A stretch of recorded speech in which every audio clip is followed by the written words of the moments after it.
Hi, it's me again with Corel Tips and Tricks. Somebody sent me a picture of this. I should have kept it.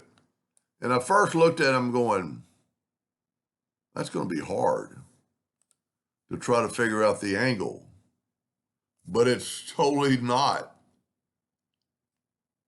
Take a square and go ahead and rotate it 45 degrees. Then Control D and make a duplicate and double click on the rotation. And you can make this any rotation you want. It doesn't have to be a certain amount. Then take your Smart Fill tool and fill that in. Now, the first time I did this, I wasn't confident enough to go ahead and play with the interactive fill tool because I didn't think it was going to work. Well, let's go ahead and play with it, interactive fill tool.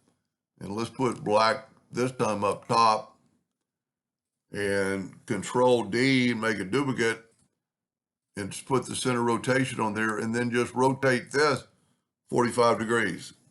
Now that time it doesn't have as big a gap, so maybe you could rotate it well.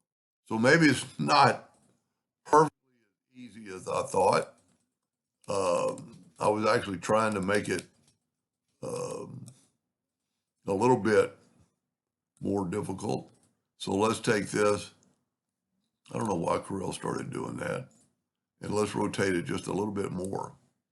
Take that away. So if you get anywhere in the realm, come on, Smart Fill.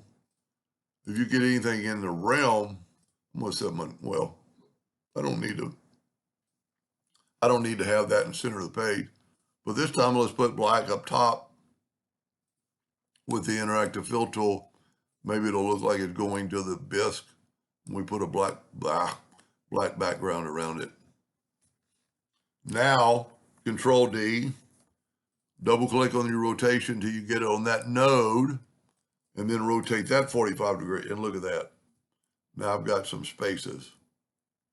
Now let's look at it with a black box effect. Wow. Even cooler than I thought. I love it when people send me, I wish I would have kept it. Because you never know what you're going to get till you play with it. Anyway, I hope that helped somebody someday and answer their question, and thank you for watching.